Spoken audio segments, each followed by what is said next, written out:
اللهم صل على سيدنا محمد يا رب صل وسلم دائما ابدا على حبيبك. حضرت آپ کہتے ہیں کہ دین کی دعوت پہنچانے کے لیے بڑے نقصان سے بچنے کے لیے چھوٹا نقصان برداشت کرنا پڑتا ہے. اگر ایسا ہے تو پھر اگر کوئی کسی کو دین کے قریب لانے کے لیے اس کے گھر حرام آمدن کی دعوت کھا لیتا ہے تو کیا حرج ہے؟ اور مزید یہ کہ مولانا طارق جمیل صاحب نے جنید جمشید کو وصول کرنے کے لیے ان کے یہاں دعوت قبول کی جو کہ حرام کی تھی. اس وقت اگر وہ قبول نہ راس پر نہ آتے. دیکھیں مولانا طارق جمیل صاحب جو کچھ کر رہے ہیں ان کے بارے میں ان سے پوچھو, ان کے بارے میں مجھ سے مت پوچھو. ایک بات میں بتا دوں, ابھی میں سفر میں تھا لاہور میں, وہ لڑکا نہیں جس کو مولانا طارق جمیل صاحب نے مسافے سے پیچھے وہ مجھ سے ملا, تو اس نے وہ جو وضاحت کی وہ میرا اخلاقی فرض بنتا ہے کہ وہ میں آپ کو بتا دوں. اس نے کہا کہ وہ مولانا جب مجھے پیچھے دھکیلا ہے وہ ویڈیو بن گئی, اس کے فوراً بعد مولانا کو نہیں پتا تھا ویڈیو بن رہی ہے, تو مولانا کو خود یہ تھا کہ ابھی رش کی وجہ سے میں نے اس کو پیچھے کر دیا. پھر بعد میں مولانا نے مجھے بلایا اور مجھ سے کافی دیر بیٹھ کے بات چیت کی, حال احوال پوچھے. تو یہاں مدعی سست گواہ چست, ویڈیو بنانے والے نے ان کو بدنام کر دیا کہ دیکھو یہ غریب کو کیسے دھکیل رہے ہیں. تو اور جو ہے وہ اب ظاہر ہے یہ بات تو سامنے نہیں آئی نا, تو بعض دفعہ بدگمانی ہوتی ہے انسان کو. میں نہیں کہہ رہا کہ مولانا کوئی فرشتے ہیں یا کوئی غلطی نہیں ہو سکتی یا کچھ بھی وہ کریں تو ہم نے وہ اس کو سیدھا کرنے کا ٹھیکہ لیا ہوا ہے, ایسا نہیں ہے. وہ بھی انسان ہے, انسان صحیح بھی چلتا ہے, غلطیاں بھی ہوتی ہیں, لیکن بعض چیزیں میڈیا کی شرارتیں ہوتی ہیں, بعض چیزیں میڈیا کی. تو وہ بندہ مجھ سے ابھی لاہور میں ملا ہے, کہہ رہا ہے مولانا نے مجھے ایسے کیا تھا اور اس کے بعد مولانا نے مجھے الگ سے بلایا اور کافی ٹائم دیا مجھے. میرے ساتھ بھی میں نے بھی بد اخلاقی کی 2 لڑکوں سے اس مسجد میں, لیکن وہ مجھے مل نہیں رہے. میں بہت اس دن ٹینشن میں تھا, ملاقات ہے تو 2 لڑکے آئے تو میں نے ان کو طبیعت سے سنا دی تھی. پھر مجھے احساس ہوا یار یہ زیادتی ہو گئی ہے, تو میں نے بہت تلاش کیا, وہ مل نہیں رہے, پتہ نہیں کہاں گئے. اب وہ بھی امیج جا کے ہو سکتا ہے خراب کریں کہ دیکھو مفتی صاحب جو ہے نا ڈانٹ دیا تھا ہمیں. تو اب 100% نہ ہر آدمی ہر وقت ایک جیسی حالت میں ہوتا ہے, اور میں تو اس لیے تلافی نہیں کر رہا تھا کہ یہ مجھے بدنام کریں گے, مجھے کیا, مجھے اس سے نہیں تھا, مجھے یہ تھا کہ یہ بیچارے محبت میں آئے تھے, ٹھیک ہے نا, کہ ٹائم لیے بغیر آئے. پھر جو ہے نا آدمی ایک دم مسلط ہونے لگتا ہے تو پھر آدمی کو غصہ آتا ہے. وہ مسلط بھی نہیں ہو رہے تھے, مجھے تو غصہ ویسے ہی آیا ہوا تھا. 3 بیویاں تو ویسے ہی خام خام میں بعض دفعہ غصہ اس پہ آ رہا ہوتا ہے کہ 3 کیوں ہیں, کیوں کی میں نے یہ بعض دفعہ اس لیے آ رہا ہوتا ہے, بعض دفعہ اور بھی بہت ساری, میں نہیں کہہ رہا مجھے اس لیے آ رہا تھا, لیکن ہو سکتا ہے. تو گھر والے بھی سن رہے ہوتے ہیں. اصل میں مجھے بہت ہر طرح سے سیف طریقے سے چلنا پڑتا ہے, کوئی ایسی بات نہ ہو جو کسی کے خلاف ہو جائے. 1 سالہ کا تو آپ کو واقعہ میں نے سنا دی, اور بھی سالے ہیں وہ سب دشمنی پہ نہ اتر آئے نا. اچھا میرے بھائی, باقی رہا یہ مسئلہ کہ بڑے نقصان سے بچنے کے لیے چھوٹا نقصان برداشت کیا جا سکتا ہے. اس سے وہ نقصان ہے جس کی شریعت نے اجازت دی ہو, وہ حرام کام جو شریعت میں وہ حرام ہے, اس میں یہ نہیں ہے کہ بڑے حرام سے بچنے کے لیے چھوٹا حرام کیا جا سکتا ہے, سمجھ رہے ہیں, یہ نہیں ہے. حرام چاہے چھوٹا حرام ہو چاہے بڑا حرام ہو, وہ کیا ہے, وہ حرام ہی ہے. ہاں شدید مجبوری میں شریعت اس حرام کو خود ہی حلال کر دیتی ہے, وہ پھر حرام رہتا نہیں ہے. جیسے آپ بھوک سے مر رہے ہیں تو پھر شریعت نے خنزیر کھانے کی بھی اجازت دے دی جان بچانے کے لیے, پھر وہ خنزیر حرام رہتا نہیں ہے, بلکہ جان بچانا فرض ہے, اس کو کھانا پڑے گا. تو تبلیغ کے لیے کوئی ایسا کام کرنا جو صریح حرام ہو یہ جائز نہیں ہے. تو چاہے وہ بینک کی آمدن والا ہو یا کوئی, اب جیسے کوئی شراب پیتا ہو تو آپ اس کو دین کے قریب لانے کے لیے بولے چلو, وہ کہے ٹھیک ہے 2 گھونٹ پیو گے تو میں دین پہ آؤں گا ورنہ میں نہیں آؤں گا. آپ کو 100% یقین ہوگا نا کہ میں نے 2 گھونٹ پی لیے تو یہ 100% توبہ کر لے گا, تو بھی آپ کے لیے وہ 2 گھونٹ حلال, 1 قطرہ بھی حلال نہیں ہوگا, بے شک وہ جہنم میں چلا جائے. وجہ اس کی یہ کہ ہم شریعت کی باؤنڈری کراس نہیں کر سکتے.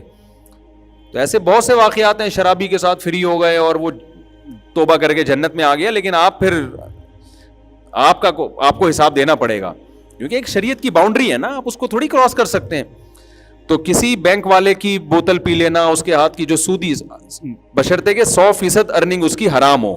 اگر حلال حرام مکس ہے پھر جائز ہے, کیونکہ ہمیں کیا پتا کس سے پلا رہا ہے, پھر شریعت بدگمانی سے روکتی ہے. لیکن اگر 100% ارننگ کسی کی حرام ہے, گلوکار ہے یا کوئی فلم کا ایکٹر ہے, تو یہ تو 100% ناجائز ہی کما رہا ہے نا وہ, تو اس کی دعوت قبول کرنا جائز نہیں ہے. اور اگر دعوت قبول کی ہے تو آپ اس کو بتا دیں کہ میں اتنے پیسے صدقہ کروں گا, میں سمجھ رہے ہیں نا. اور اگر کوئی مشہور آدمی ہے, کوئی مشہور بزرگ ہے, تو وہ پبلک میں بھی بتا دے کہ بھائی میں دعوت قبول کی ہے میں نے, لیکن میں نے اتنے پیسے صدقہ کیے ہیں جتنا میں نے کھایا ہے. وجہ اس کی ہے کہ لوگ یہ سمجھیں گے کہ شاید انہوں نے ناجائز کا ارتکاب کیا, پھر لوگ ناجائز پہ کیا ہو جاتے ہیں, جری ہو جاتے ہیں. تو ورنہ یہ جو دلیل ہے کہ جوڑ پیدا کرنے کے لیے حرام کھانا, یہ تو پھر ہر آدمی, پھر لوگ کہتے ہیں ہم رشتہ داروں کو جوڑنے کے لیے شادی میں ناچے تھے, کزن کی شادی ہے اس کی شادی میں ناچ گانا ہے, آپ نہیں جاؤ گے وہ ناراض ہو جائے گا, تو آپ جوڑ پیدا کرنے کے لیے چلے گئے تاکہ رشتہ نہ ٹوٹے. تو بھائی رشتہ توڑنے کا اس کو گناہ ہوگا, آپ کو گناہ نہیں ہوگا, آپ شرعی حدود سے تجاوز نہیں کر سکتے. وہ لڑکیاں فون کرتی ہیں نا, ہمارا بوائے فرینڈ ناراض ہو گیا, میں نے کہا کہ بھائی میں حرام ہے, میں وہ کہیں دین کی باتیں سن لی, اب وہ ڈپریشن میں جا رہا ہے, وہ خودکشی کر رہا ہے, تو کہیں مجھے گناہ تو نہیں ہوگا.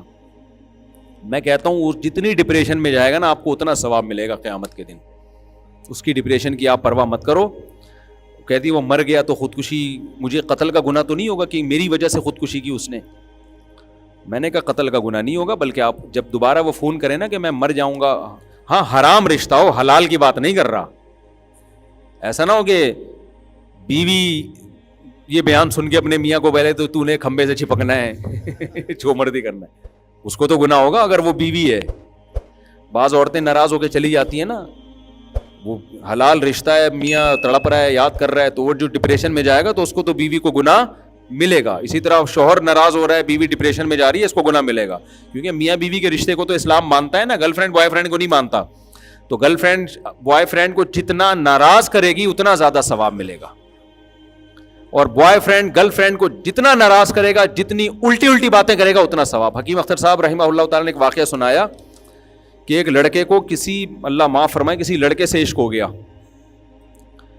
اب یہ لڑکا حضرت کے پاس آیا, حکیم اختر صاحب کے پاس, کہ مجھے عشق ہو گیا. حضرت نے فرمایا کہ اب اس سے تعلق ختم کر دو.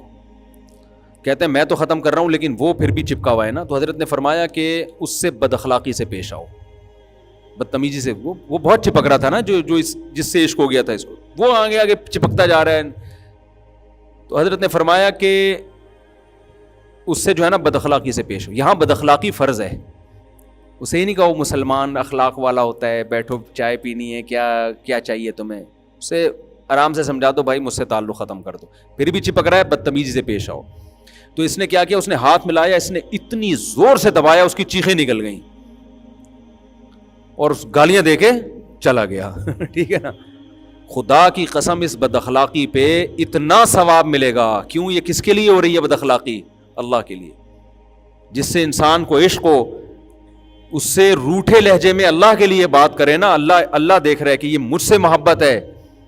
دیکھو اگر کسی عورت کے شوہر سے کسی لڑکی کو عشق ہو جائے, کسی خاتون کا شوہر ہے, اس شوہر سے عشق ہو گیا کسی لڑکی کو, وہ لڑکی آپ سے جان نہیں چھوڑ رہی, تو آپ اپنی بیگم کو موبائل دیتے ہو کیا؟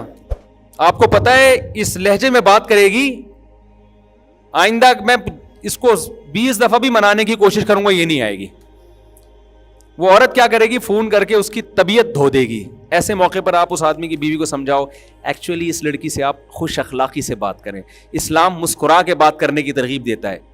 وہ کہے گی اپنی تقریر اپنی طرف رکھ, یہ الو کی پٹھی تو میرے میاں کو کیوں خراب کر رہی ہے بے غیرت, ایسی گالیاں دے گی جو میں یہاں بیٹھ کے دے نہیں سکتا, ایسی. اور یہ بالکل ٹھیک ہوگا. میں تو ایسا خواتین کو مشورے دیتا ہوں کہ جو گرل فرینڈیں رکھی ہوئی ہیں نا جن کے شوہروں نے, تو میں ان خواتین کو کہتا ہوں آپ کسی طرح اس سے طبیعت دھو دو ایک دفعہ, تو وہاں انسان کو پتہ چلتا ہے کہ, کیونکہ عورت یہ سمجھ رہی ہوتی ہے کہ میرا میاں کیا ہو رہا ہے, اس لڑکی بغیرت کے چکر میں خراب ہو رہا ہے. اس کو وہاں بد اخلاقی کی ویلیو, وہاں بد اخلاقی ہی اخلاق ہے.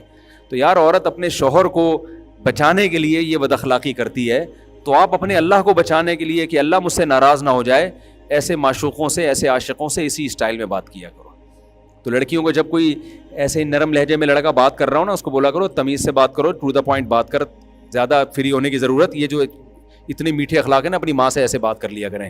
ٹھیک ہے, اپنی ماں سے ایسے بات کیا کرو. ہم سے جو ایسے ہو, ایک مجھے بتایا کسی لڑکی نے, میں کسی چیز سے ٹیوشن پڑھ رہی ہوں آن لائن نا, تو پہلے مجھ سے موسم کا حال پوچھتے ہیں ہمارے ٹیچر, کیسے چل رہا ہے موسم, اور بتاؤ بارشیں ہو رہی ہیں. تو کہہ رہی میرے ٹیچر ہیں, میرے لیے قابل احترام ہے, تو میں بتا رہی ہوتی ہوں. تو میں نے کہا آپ ان سے ایک دفعہ آرام سے بول دو, سر مجھے یہ پسند نہیں ہے, میں نے آپ کو فیس ٹیوشن کے لیے دی ہے, ٹو دا پوائنٹ بات کریں, بس محبت سے, تمیز سے, یعنی زیادہ یعنی بے اکرامی پہلی دفعہ میں نہ کی جائے, تو ان کو آرام سے بتا دیں تاکہ وہ سمجھ جائے کہ یہ اس قسم کی لڑکی نہیں, ورنہ خواتین بھی فری ہو جاتی ہیں. اصل میں ایکچولی بارش ہوئی ابھی, دیکھیں ٹیمپریچر تو الحمدللہ اچھا ہے, لیکن کہہ رہے ہیں کہ ابھی 2-3 دن میں بارشیں ہو جائیں گی. وہ تو پھر بعد میں ہے, آدمی ٹیوٹر بعد میں ہوتا ہے, آدمی کیا ہوتا ہے, پہلے ہوتا ہے. تو ایسے موقع پہ بد اخلاقی سے بات کرنا عین ایمان کا حصہ ہے. تو زیادہ فری ہونے لگے اس کو بولو اپنا کام سے کام رکھو, میرے سے زیادہ فری ہونے کی کوشش, بدتمیزی نہ کریں لیکن مضبوط لہجے میں بتا دیں. پھر بھی اگر نہیں ہے تو پھر بدتمیزی پہ آ جائیں, ابے تبے پہ آ جائیں. تو یہ پتہ نہیں کہاں سے بات کہاں سے کہاں چلی گئی, میں بات کیا کر رہا تھا. ہاں, تو یہاں بھی ایسا ہی ہے کہ جا کے کزن میں کی شادی ہو رہی ہے تو ڈانس کرنا یا مخلوط ماحول میں جانا, بھائی یہ اس کی اجازت نہیں ہے. اللہ پہلے ہے, مخلوق بعد میں. تو اسی طرح بوائے فرینڈ اگر کھمبے سے چپک رہا ہے نا, اس کو بولو چپک جاؤ, جا کے مرو جا کے, بہت ثواب ملے گا اللہ. اور جس دن چپک گیا آپ کو ڈبل اجر ملے گا, آپ پہ بالکل بھی گناہ نہیں ہوگا. تو اسی طرح کسی کو دین پہ لانے کے لیے آپ کو حرام کی اجازت نہیں ہے. دین پہ آئے گا آ جائے بھائی, کوشش کریں. نہیں آتا آپ سے قیامت کے دن سوال نہیں ہوگا. مفتی طارق مسعود صاحب کے بیانات سننے کے لیے youtube.com/مفتی طارق مسعود کو سبسکرائب کریں, اور اگر آپ لائیو ویڈیو کو کبھی بھی مس نہیں کرنا چاہتے ہیں تو سبسکرائب کرنے کے بعد بیل آئیکن پہ کلک کرنا مت بھولیں. جزاک اللہ.